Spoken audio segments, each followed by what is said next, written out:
बहुत अच्छे क्रीम्स भी आ गई हैं, जैसे एक सीरम है ना, उसके साथ उसकी क्रीम्स भी अब अवेलेबल हैं, वो भी बड़ी अच्छी हैं। मैं तो मेकअप से पहले भी लगा रही हूँ। जी बिल्कुल। राइस वाटर बहुत अच्छा है। राइस वाटर जो है वो कोरियंस की बहुत पुरानी रेसिपी है। वो राइस का वाटर बनाते थे ख़ास तरीके से और उसको अप्लाई करते थे तो उनकी स्किन हमेशा अच्छी रहती थी। अब वो क्रीम फॉर्म्स में और सीरम फॉर्म्स में आ रहा है। तो ये जो कोरियन लाइन की प्रोडक्ट्स हैं, मेकअप फिक्सर है ना, मैंने वो भी राइस वाटर से बनाया हुआ है। जी बिल्कुल। ये 2-3 चीज़ें जो नई आई हुई हैं और ये बहुत अच्छा काम कर रही हैं। उसके अंदर मैंने ग्लिसरीन और थोड़ा सा मतलब जो राइस वाटर है वो निकाल के, अच्छा अब वो ज़्यादा दिन नहीं चलता, 5 दिन के लिए फ्रिज में रखना पड़ता है। और जैसे आप रेगुलर कहीं जा रहे हैं तो वो बना के मैं उसके अंदर थोड़ा सा ग्लिसरीन और उसमें थोड़ा सा रोज़ वाटर ये सब कुछ डाल देती हूँ, तो वो उसको मिक्स अच्छा सा करके तो स्प्रे कर लेती हूँ। मेरा इतना अच्छा मेकअप फिक्सर बन गया है, मैं आपको बता नहीं सकती। क्या बात है। ये जो आपने टिप शेयर की है ना, ये बेस्ट टिप है, क्योंकि ग्लिसरीन और रोज़ वाटर तो वैसे ही हमारा बहुत पुराना टोटका है। हाँ। स्किन को मॉइस्चराइज रखने के लिए और एज अ टोनर भी बहुत अच्छा काम करता है,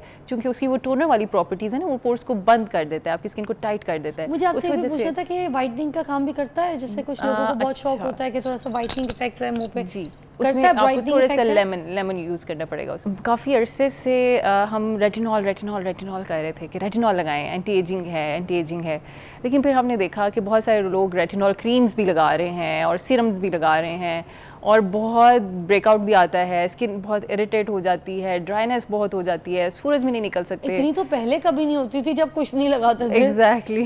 चूल्हे पे नहीं जा सकती खवातीन यार, मुंह ऐसा हो जाता है कि अपने ही आईने में देखने के काबिल नहीं होता। एग्जैक्टली।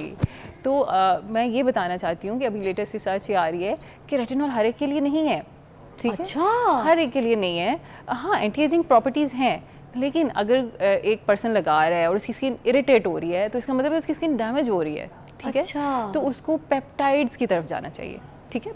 पेप्टाइड्स जो हैं वो न्यू रेटिनॉल समझ लें कि वो भी एंटी एजिंग है, आपकी स्किन को मॉइस्चराइज रखते हैं, आपकी स्किन का ख्याल रखते हैं, एंटी एजिंग भी बहुत अच्छी हैं, लेकिन बिल्कुल माइल्ड हैं, ऐसे लगते हैं जैसे जस्ट मॉइस्चराइजर लगाया हुआ है। इरिटेट नहीं करेंगे, बिल्कुल भी नहीं। वो बिल्कुल प्रोटीन पार्टिकल्स हैं और पेप्टाइड्स हैं। तो अब पेप्टाइड्स के सीरम्स या उसकी क्रीम्स अपनी डेली रूटीन में शामिल करें और देखें जिन लोगों को रेटिनॉल से इरिटेशन होती है या जिनकी स्किन फट जाती है या स्केलिंग होना शुरू हो जाती है, रेड हो जाती है, तो वो पेप्टाइड्स की तरफ आएँ। बल्कि मैं आपको बताऊं, नहीं भी होना शुरू होती, देखिए ख़वातीन तो किचन में जाना उनका ज़रूरी है, बच्चों को पिक करना ज़रूरी है, सन एक्सपोजर उनको करना ही है। तो फिर ये रेटिनॉल जो है इसका मतलब ये स्किन को मज़ीद डैमेज की तरफ लेके जा रहा है, क्योंकि हमारा वेदर यहाँ पे हमारा उसके हिसाब से साथ नहीं दे रहा। और जो हमारे घर के मामलात हैं, हमारे काम के मामलात हैं, वो हमें अलाउ नहीं कर पाते, क्योंकि हम रात को रेटिनॉल लगा रहे होते हैं, सुबह उठते हैं, हम चूल्हे पे जाते हैं, तो वो स्किन जो है ना वो रात भर जो एक काम कर रही होती है अपने उसके ऊपर सरफेस के ऊपर जो एक रेटिनॉल लगता है वो चूल्हे पे जाके उधर बर्न कर देती है स्किन को। बिल्कुल तो ना सनब्लॉक काम करता है ना कुछ। ये तो इसका मतलब है अगर आपकी स्किन, रेटिनॉल बिल्कुल बहुत अच्छी प्रोडक्ट है, हम बिल्कुल भी इसको निगेट नहीं कर रहे, ठीक है, रेटिनॉल बहुत अच्छी प्रोडक्ट है, उसकी एंटी एजिंग प्रॉपर्टीज़ बहुत अच्छी हैं, लेकिन अगर आपको सूट नहीं कर रहा तो आप मत लगाएं उसको। उसकी जगह पेप्टाइड्स पे आ जाएं, तो पेप्टाइड्स भी आपके लिए वही काम करेंगे जो कि रेटिनॉल करता है। तो ये एक नई चीज़ आ रही थी, तो मैंने सोचा कि ये ज़रूर शेयर करनी चाहिए, क्योंकि बहुत सारे लोग, बहुत सारे पेशेंट्स मेरे बहुत इरिटेट हुए होते हैं कि क्या रेटिनॉल के अलावा कोई चीज़ नहीं है एंटी एजिंग जो हम लगा सकें, क्योंकि प्रोसीजर्स काफ़ी महंगे पड़ते हैं। तो कुछ एक लगाने वाली चीज़ बताएं जो कि एंटी एजिंग हो, जिसको हम रोज़ाना लगाएं और हमें इफ़ेक्ट्स भी बहुत अच्छे आएँ।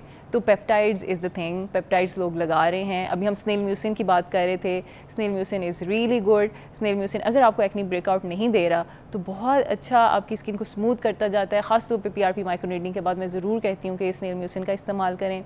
तो बहुत अच्छी क्रीम्स भी आ गई हैं, जैसे एक सीरम है ना, उसके साथ उसकी क्रीम्स भी अब अवेलेबल हैं, वो भी बड़ी अच्छी हैं। मैं तो मेकअप से पहले भी लगा रही हूँ। जी बिल्कुल। राइस वाटर बहुत अच्छा है। राइस वाटर जो है वो कोरियंस की बहुत पुरानी रेसिपी है। वो राइस का वाटर बनाते थे ख़ास तरीके से और उसको अप्लाई करते थे तो उनकी स्किन हमेशा अच्छी रहती थी। अब वो क्रीम फॉर्म्स में और सीरम फॉर्म्स में आ रहा है। तो ये जो कोरियन लाइन की प्रोडक्ट्स हैं, मेकअप फिक्सर है ना, मैंने वो भी राइस वाटर से बनाया हुआ है। जी बिल्कुल। ये 2-3 चीज़ें जो नई आई हुई हैं और ये बहुत अच्छा काम कर रही हैं। उसके अंदर मैंने ग्लिसरीन और थोड़ा सा मतलब जो राइस वाटर है वो निकाल के, अच्छा अब वो ज़्यादा दिन नहीं चलता, 5 दिन के लिए फ्रिज में रखना पड़ता है।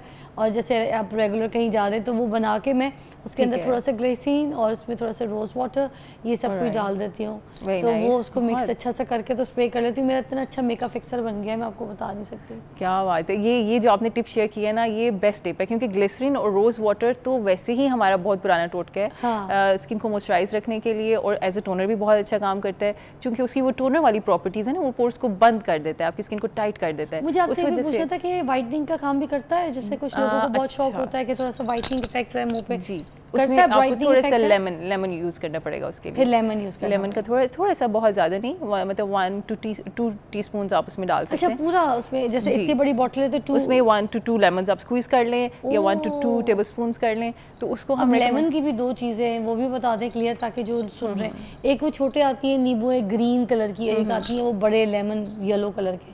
Which one is? अच्छा, दोनों ही लेमन है। जो हमारा ग्रीन कलर का है वो देसी लेमन है, और जो हमारा वो आ रहा है वो उसे हम कहेंगे कि हाइब्रिड है या फार्मिंग से आया है, न्यू हाइब्रिड टेक्नोलॉजी से आया है। तो दोनों ही लेमन है, कोई फ़र्क नहीं है। अच्छा। बस वो खट्टी का इस्तेमाल नहीं करना। एक छोटी छोटी खट्टियाँ भी आती हैं ऑरेंज से कलर की, वो इस्तेमाल नहीं करनी। लेमन ही होना चाहिए, चाहे छोटे साइज़ का हो चाहे बड़े साइज़ का, उससे कोई फ़र्क नहीं पड़ता। बहुत से लोग इस्तेमाल करते हैं वो जो सूडो क्रीम होती है ना, तो मैं भी बच्ची की नैपी वाले टाइम पे इस्तेमाल कर लिया करती थी अपने गालों पे ना, तो बड़े गाल मेरे पिंक पिंक साफ वाइट जैसे बिल्कुल ही सॉफ्ट नरम मुलायम भी हो जाते थे। तो कुछ लोगों के हाथ पैर बहुत डार्क होते हैं, तो क्या वो अपने हाथों पैरों पे भी उसको इस्तेमाल कर सकते हैं, चेहरे पे इस्तेमाल कर सकते हैं? जी रेगुलर? जी बिल्कुल। अच्छा, सूडो क्रीम का जो सबसे इम्पॉर्टेंट इंग्रेडिएंट है ना, वो है जिंक। जिंक जो है हमारी स्किन के लिए इतना अच्छा है कि मैं आपको बता नहीं सकती जिंक के क्या क्या फ़ायदे हैं। जिंक आपके पोर्स को ख़त्म करता है, आपके स्किन के टेक्सचर को इम्प्रूव करता है, आपकी रंगत को साफ़ करता है, और जिंक जो है वो सनस्क्रीन का भी काम करता है। लेकिन इसका एक जो बहुत अच्छा हैक है जो मैं शेयर करना चाहती हूँ सबसे, वो ये है कि पाँव की जो सख्तपन है, या पाँव अगर आपके थोड़े से डार्क हैं बाकी बॉडी स्किन टाइप से आपकी, तो उसका एक बहुत अच्छा हैक है। अगर आप इसको डेली रात को करेंगे तो मेरा ख्याल है कि अगले दिन से ही आपके पाँव बिल्कुल वाइट सॉफ्ट नरम मुलायम हो जाएंगे। फौरन नेक्स्ट डे से रिजल्ट, प्लीज़ बताइए ना। अच्छा, सबसे पहले आपने क्या करना है कि अपने पाँव अच्छे से किसी स्क्रबर से, जैसे भी आप पाँव को साफ़ करते हैं, झावा ले लें और थोड़ा सा साबुन लगा के ऊपर का सरफेस भी और नीचे का खासतौर पे नीचे का, हल्का सा ऊपर का भी करेंगे। अच्छा, ठीक है। किसी भी स्क्रबर से आप स्क्रब भी यूज़ कर सकते हैं, आप झावा भी, आप अपना लूफा भी यूज़ कर सकते हैं। ठीक है, उसको अच्छे से क्लियर कर लें, और उसके बाद क्लिंग फिल्म होती है, एक वाइट केरोसिन ऑयल की फिल्म होती है जिसे हम अपने डोंगे ढांपते हैं। जी, किचन में बिल्कुल ट्रांसपेरेंट होती है, तो वो ले लें साथ। अपने पाँव के ऊपर आपने ज़्यादा सारी सूडो क्रीम लेनी है, हाथ के ऊपर और पाँव के ऊपर लगा लेनी है, नीचे भी सारा और ऊपर भी, ठीक है, दोनों सरफेसेस के ऊपर।